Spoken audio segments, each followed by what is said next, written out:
Assalamualaikum warahmatullahi wabarakatuh. Nama saya Nur Faiza dengan NIM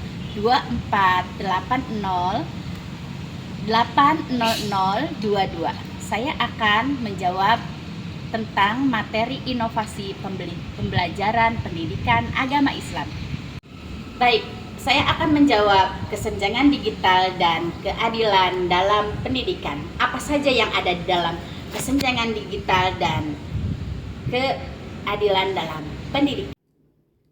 Strategi inklusif transformasi digital pendidikan agama Islam (PAI) harus dirancang dengan prinsip keadilan dan konstruksional agar tidak meninggalkan siswa yang memiliki HP atau menggunakan aplikasi pijar pada saat ulangan, dan ada juga siswa yang menggunakan komputer. Ini bagi siswa yang menggunakan komputer itu berarti siswa tersebut tidak memiliki HP. Di sini disediakan, di sekolah kita itu disediakan lab komputer untuk mengerjakan soal dengan aplikasi pijar.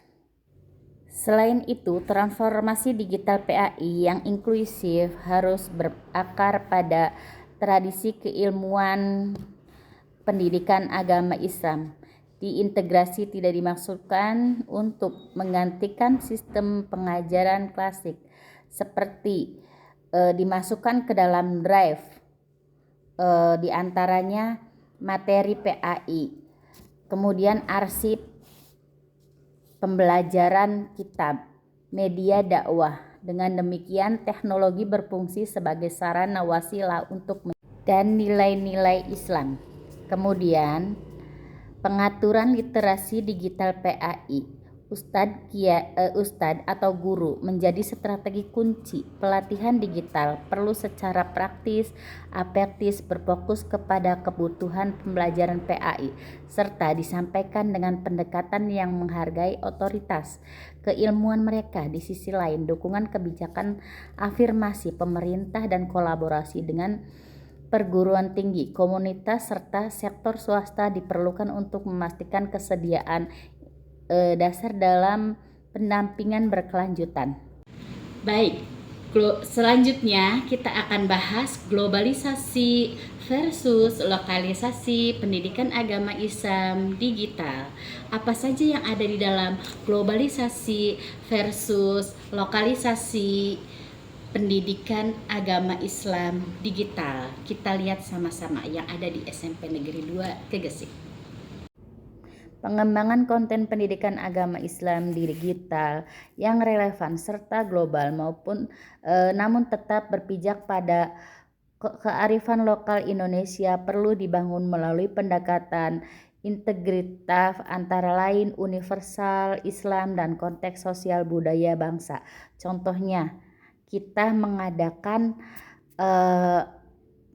praktek haji dimasukkan ke dalam IG. Kemudian ada lagi, kita mengadakan kegiatan sholat duha dan sholat duhur berjamaah. Nah, sehingga sekolah masih tetap eksis dalam memberitahu atau mensosialisasikan kepada masyarakat umum yang menggunakan media sosial tersebut bahwa pembelajaran kita itu tidak monoton.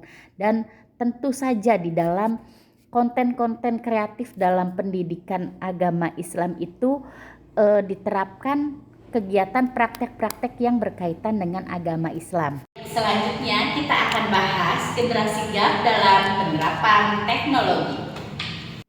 Strategi informasi digital yang menghormati pengalaman senior sekaligus pemanfaatan kemandirian generasi muda perlu membangun melalui pendekatan kolaboratif dan strategi melingkupi pengalaman senior baik guru maupun praktisi pendidikan merupakan sumber kebijakan.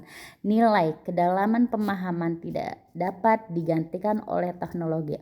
Oleh karena itu peran mereka perlu diposisikan sebagai penentu arah, penjamin stabilitas, penjaga nilai, sementara generasi muda diberi ruang sebagai penggerak, teknis, inovator, dan pengolahan media digital.